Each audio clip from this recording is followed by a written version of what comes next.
Hey there, everyone. Have you heard about the rape and sexual assault cases that have been happening lately? Yeah, I heard about it. It is getting out of hand nowadays. Yeah, I have too, but I'm actually kind of curious about this topic. Can you guys help educate me more on it? I'll help you on that. I'll educate you on what is rape and sexual assault and how does it happen and how to prevent rape and sexual assault. Let's start off with what is sexual assault. Sexual assault is an act in which a person intentionally sexually touches another person without their consent, coerces, or it can be physically forcing someone to engage in a sexual act against their will. It is a form of sexual violence and has a few types, which is child sexual abuse, domestic violence, elderly sexual assault, groping, rape, sexual harassment, and mass sexual assault. According to reports, 90% of perpetrators of sexual assault against a woman are men, although sexual assault can happen to men too.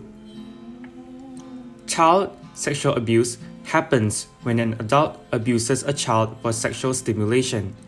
According to reports, 15 to 25% of women and about 5 to 15% of men were sexually abused when they were children. Domestic violence is violence of abuse in a domestic setting such as marriage or cohabitation. Elderly sexual assault also occurs when the elderly are assaulted by strangers, caretakers, or even their own relatives.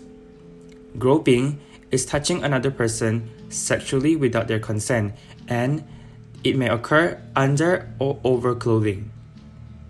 Rape. Rape is sexual intercourse or other forms of sexual penetration carried out against a person without that person's consent.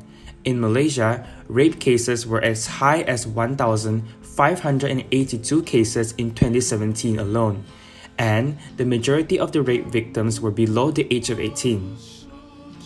Sexual harassment. Sexual harassment according to the Employment Act 1955 in Malaysia, it is defined as any unwanted conduct of a sexual nature, whether verbal, non-verbal, visual, gestural, or physical, directed at a person which is offensive, humiliating, or a threat to their well-being. In 2017, there were about 267 cases of sexual harassment in Malaysia. Lastly, mass sexual assault takes place in public and crowds where a large group of men surround and assault a woman. Oh, okay. But now, what can we do after we get sexually assaulted? So, what to do after you get sexual assaulted? These are a few steps that you can do after it happened. First of all, stay calm. Although it's very hard to do, but I hope you can recollect yourself. Next, do not go home to take a shower or change your clothes. I know you felt disgusting about it, but go to a nearest hospital or medical rep center. They will provide you with a rep kit, which is a sexual assault forensic exam that can collect DNA, blood sample, and other evidence. If you're not ready to report the incidents, it's fine, because some center can freeze the evidence and store it for later access when you're ready. Lastly, even if it's hard, talk to a close friend about it. Seek help. I know it is very hard to accept what happened, but by seeking help, either from a friend or a professional help, it will help you to continue with living. All these steps are for future use if it happened, and I hope it won't happen at all. Oh, so it's terrible that all of this thing happened. How do we prevent it? You know what? Inappropriate name calling and making rumors is very normalized, especially in school nowadays. Why do you think that happened? This is because the adults around them did not take any actions against them. How do we make people be more aware about this? We need to spread more and more awareness among the older generation, especially parents, as they can educate their children from a young age to respect everyone no matter who they are. In some rape cases, there are some people who blame the victim. It is unfair to blame the victims because they have been raped. They did not want it. They did not consent to it. It doesn't matter what you wear, you can still be a target to rape. Therefore, people need to be educated to be more aware that they should not blame the victims. Instead, they should blame the rapists.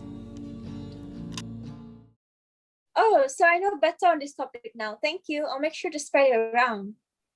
Okay, here's an advice for everyone. No means no. It is a simple phrase and it's easy to understand. That's true. No means no. And I hope everyone can be safe and take care of your surroundings because the predators could take advantage of you anywhere and everywhere.